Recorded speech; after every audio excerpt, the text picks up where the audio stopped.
play Vision a little bit. Q. 241. That was with Grasp as well and Divine. Right? Okay. Another Vital prog. Give us some more. 75. 130. 114. I mean, this is with one item. Yo, what's up YouTube? Bruno here, bringing you a matchup guide. Another one. It's been a while since I've done one. This is going to be a fun one. This is a lane that I'm very comfortable in, and then a lot of people I feel like really dislike. So, without further ado, it is the Malphite lane. The most dreaded tank matchup for Fiora. So, first and foremost, we'll jump in, we'll look at, let's get to the laning phase here, and we're going to look at the runes, okay?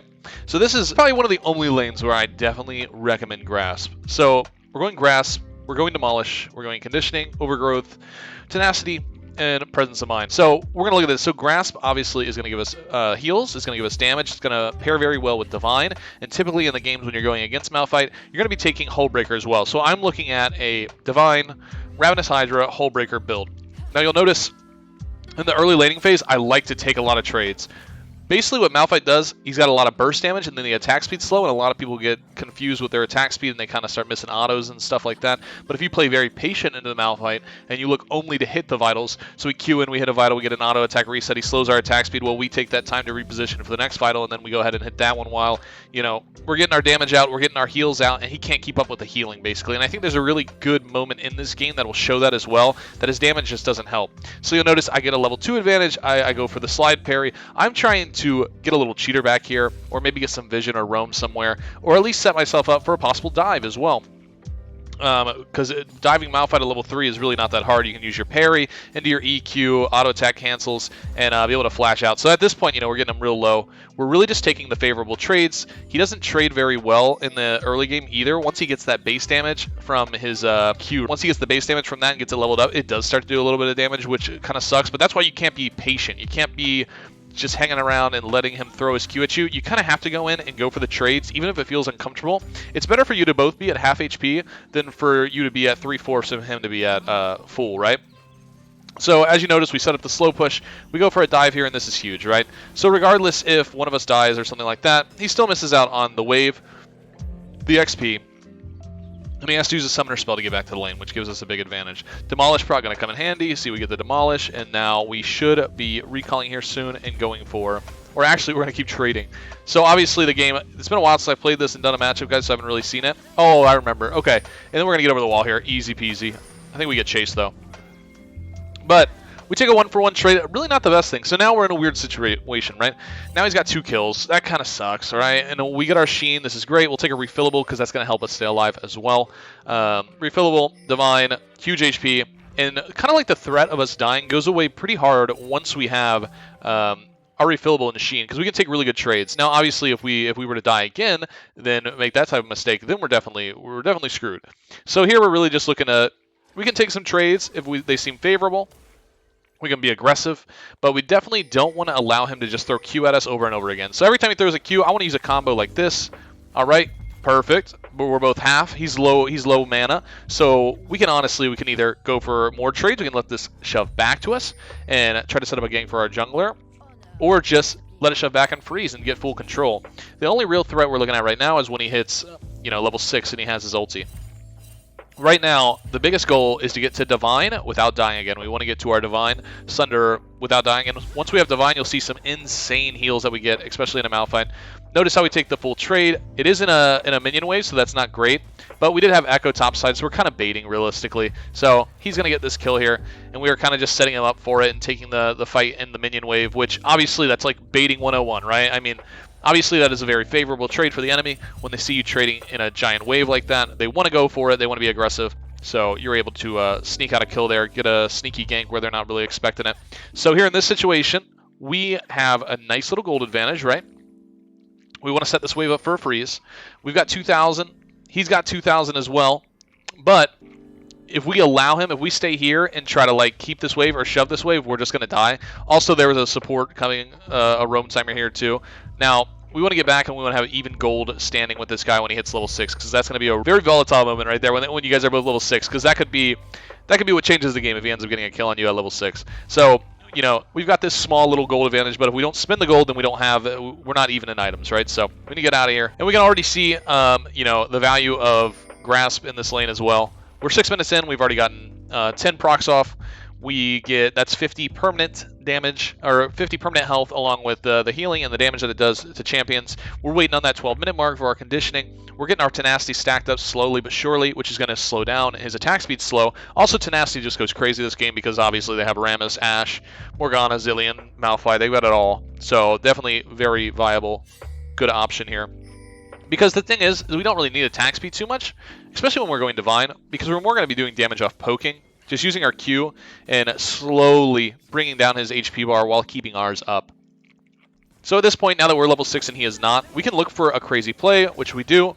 We get the slide parry off. He's not level 6 yet. And now, this is a thing with Fiora I don't see a lot of people do. Just using your ult for pressure. So I'm able to use my ulti and bring this guy down to less than half HP. I'm full HP, and now I have full control of the wave. This guy has no choice. He can't really walk back out, so he's going to go ahead and take his recall, and that's either going to force out a teleport, or it's going to give us just more control so that we can shove the wave in so that he loses XP and gold. And when you do that repeatedly over and over again, that's how you get a lead in lane, right? Or we can take this wave and we can slow stack it, let Echo know, hey, I'm trying to do this dive again before he hits level 6. And there's a lot of options here. But the only way that we're able to do these options is by playing it with this playstyle, right?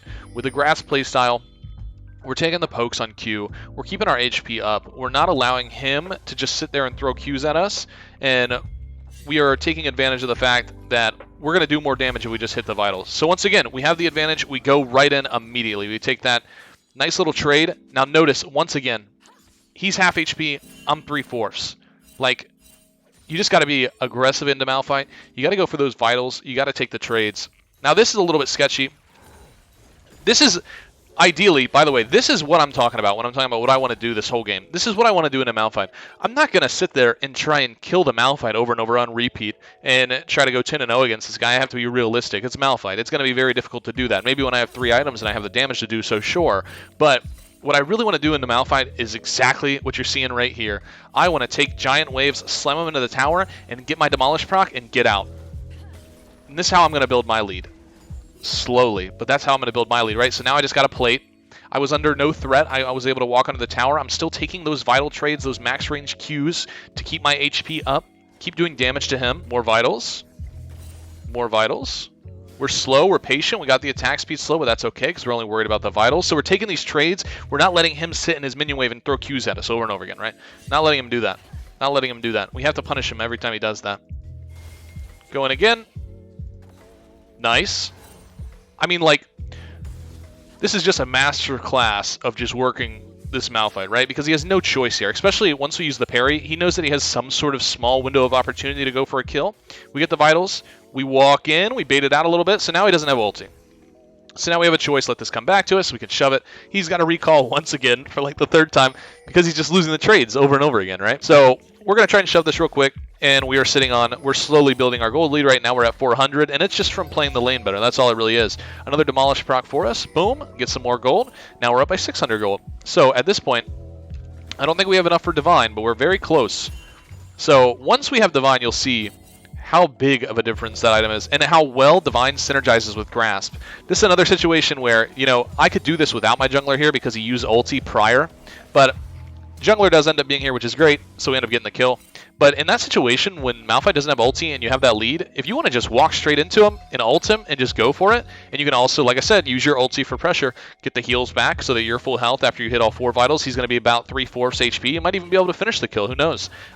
He could obviously run to the tower, but you don't want to run away from the big wave there and miss out on all that XP. If he's that close to the tower, you can go for it, put some pressure down. If you hit all 4 vitals, you're going to heal anyways and give it right back to full health, and then he has to make a decision to recall again, or he's going to try and stay and fight you, and that can lead to you setting up for a dive or whatever it may be. Now, at this point, I believe I have enough for, yeah, so now we have Divine.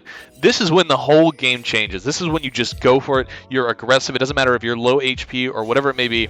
You are going to heal so much. So we'll watch, like, the heals. 197. Keep in mind, this is how crazy Grasp and Divine, they just synergize so well together to give you so much HP, especially in these situations. So we're looking at the healing here. Let's see, 367 on that. So I get 1 Q heals me for 197. Okay, oh, that wasn't even a Grasp proc either. That was just straight up Divine. Just straight up Divine healing me for 197. So imagine a Malphite uses all his burst damage. He typically goes tank. Sometimes they go AP, which can be a little bit more scary. But also when they go full AP, they're so squishy, so it's not really a big deal. You just need to keep your distance and not... You play the same way, even if it's AP. You'll just be able to kill them a lot easier. Now, in this situation, we hit the Q, heal for 200 HP off 1 Q. So it's like all of his cooldowns, even at this point, I mean, we're 12 minutes in. We're still looking at 6 seconds, 9 seconds, 5 seconds. I mean, we're going to be able to get off like 3 vital procs by the time he gets another combo. We're able to heal 600 HP. So then what does he do? Then we just heal it all back. We're looking at 231 damage, 165. I mean, it all adds up. What, his combo's like 600 damage. That's great. That's great. We're going to heal that right back. So instantly, we're just going for it. We have Divine. Use the parry to slow him. Get the kill. So that's a different variation of the one that we saw before where we just use our ulti for pressure. Now sometimes that ulti is going to lead into a kill, right? Sometimes that ulti is going to lead into a kill as well. So now that we have Divine, it's just our game. We can play it the way that I want to play it, and that's just going to be split pushing. It's okay that Malphite has more team presence than us just because his ulti is more valuable. But as long as we're putting pressure on a side lane, somebody is going to have to respond to us. And the further and further that the gap grows between me and Malphite, the less and less that he's actually able to do anything to me on a side lane. If it kept going at this pace for the next 15, 20 minutes, I mean, I'll be destroying like base towers and inhibitor, all of it. And he can just stand there and attack me, and I can, whenever I need to heal, I'll just go and press Q on a vital, run away real quick, go press Q on a vital again, I'm full health, all right, let's get back to doing the tower, right? So now you're going to see, I think this is the clip right here, actually. This is the full power of Divine. Watch this. So this is what I'm talking about. This is why you got to be aggressive. You got to be aggressive against Malphite. Do not let him take the trades and get a combo off and then walk away. If he's going to use his full combo, then we're going to use ours, and we're going to fight him right back. So right here, this is going to be the power of Divine. All right, check the HP bar. What are we at right now? Look at this. Divine and Grasp coming in handy. Also with the 12 minutes, we got our conditioning, so we have the extra resistances now as well. So right now, we are 115 HP. He is 1,500. So let's see what happens, huh? We heal for 166 on the Q there, right? We go to hit a vital. Heal for another 78. Play vision a little bit. Q. 241, that was with Grasp as well, and Divine, right? Okay, another Vital prog, give us some more, 75, 130, 114. I mean, this is with one item. This is what Divine does to people that don't have the damage. If he doesn't have the damage, we can just outplay him, we can just outwork him, we can just ride the Vitals and just be aggressive. He doesn't have enough burst damage to actually finish the kill. It's almost like playing against Fiora with Divine and Grasp, almost like playing against Warwick. You know, you need the burst damage to kill him, and if you don't have it, then you don't have it. You're gonna lose every 1v1. So we get the kill here, and now the game's ours. Now we're looking to get our Ravenous. We're looking to take these towers. We're looking to split push for the entire game. Now, obviously, we TP bot lane because we have the ability to do so, since the wave is crashed, and he doesn't really have a lot of pushing potential. We get a dive, so we do all this. We do all this in the bot lane. We get this. We're chilling. We go for this tower. We die. Look at Malphite. Watch Malphite this whole time. This is what I mean. He just doesn't have... we have to take advantage of what's valuable to us. And what's valuable to us is split pushing and being able to be the Grand Duelist, be a 1v1 machine. This guy doesn't do a lot unless he's in a... Like, he's great for using his ulti in a 5v5 or a 4v4 or whatever, getting damage out, getting CC out, doing all that stuff. But when it comes to Malphite split pushing, I mean, look how much time this guy has. All the time in the world, but he can't do anything. All the time in the world. And he finally got it. It only took a minute and a half. That's the thing, right? So we can get a tower in like 8 seconds on Fiora. So we're definitely taking advantage of our strengths and then really honing in on his weaknesses, which is split pushing. If I force Malphite to split push all game and he's not able to go and fight with his team and use ulti, he's going to be useless. So we want to get our Ravenous, we want to get our Hull Breaker. So now we're right back to it. We're trying to get towers. Nice, demolish proc, get it. And now at this point we have a massive gold lead. So we're looking at 2k gold. So I can kind of do whatever I want, and this is all because we just played the lane properly into Malphite. So we were able to get our split push build going. We're running We got nice resistances without building any, by the way. Once we get Hullbreaker, it'll be even better. We got Conditioning going. We got Overgrowth giving us 136. We got Tenacity fully stacked, so we got 30% Tenacity. We got 3 people on us right now with heavy CC. We got Malphite, Rammus, and Morgana. With these runes, what can they do? They can't do anything. We're too slippery. We heal too much. We're able to literally kite away 3 people and then bait them. It's just unreal, right? I mean, these runes that we're going, these are the best that I've seen into the Malphite lane. This is what I like to go. This is like the only lane that I go Grasp in. And it's just strictly Grasp, Divine, Ravenous, Hullbreaker. Just every time. Because it always works. It always works. And like, here we are again. He uses the Q, we punish him, right? He uses the Q on us, it doesn't matter. It stays the same throughout the game. Mid-game, late game, all of it. Still playing the same way. And we got him. I mean, we had a lot of help from team, but still. And now we're right back on it. We waste no time. We get the Ravenous, we TP bot lane, and now we're going to start split pushing onto the bot tower, right? We want to keep that pressure up. We're using our teleport more to split than it is to help with objective. Now the dragon is up, so we're going to, you know, go down there and help, of course. But we want to get right back to that split pushing. Right back to it. This is just a nice sequence. We're actually going to just watch this through a bit. This is just a really nice sequence when we have this big of a lead to go for it. Especially if our team wants to. We got the dragon, we got mid prio. We might as well go for it. Little flash in, get the kill. Get the tower, demolish proc. All right, back to the bot lane. Time to split push. And now with our like tenacity runes and such, with this much mana, it might be a little scary because Ashe can slow us forever. But with our runes, the tenacity, it doesn't matter. We can just run her down. We got another tower. What is that? Tower number 4 or 5 for us right now. So now we go ahead. We take some jungle camps too. We're still fighting. No need to back. We're just already so strong. We just keep going. We got our Hullbreaker, and now we're just unstoppable. Now it's just nothing. I mean, it just doesn't matter. He does nothing to us now. So we can just end the game.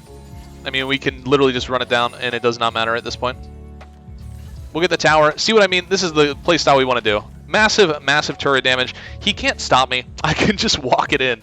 I can just walk it in and end the game. And this is literally a masterclass on how to play against Malphite. We don't let Malphite play his game. We keep the pressure on him. As long as we're running the right runes, we go to the right build. I mean, this lane ends up getting easier and easier the more that you play it. We got 42 uses of Grasp in this game, which, you know, 42 times 5, that's over 200 HP that we got, along with the Overgrowth that's giving us 200 HP. I mean, we're literally sitting at 3,000 HP right now, by the way. 3,000. Oh, they ended it before I could see, but we had 3,000 HP. The build is great. We're getting the extra resistances. We're able to split push. Malphite is not able to do anything to us. We take those trades, and we go for those big trades in the laning phase. We don't let him throw his Q at us on repeat. We have to punish him every time he does. He has a very low mana pool as well. In the early game, that's when you want to set it up. Before level 6, you need to set up for either a dive for yourself, try to get a gank going or something like that. Try to trade, keep a CS low so that you get a little bit of a lead. And if you can do that and you can survive through that, then this is how your games should end up against Malphite every time. So guys, that is the Malphite matchup guide. I hope that you guys enjoyed the video. Thank you so much for watching. Cheers to 2023, by the way. We got some big stuff coming for you guys. I'm super, super excited. So until next time, guys, peace out. Love ya. Goodbye.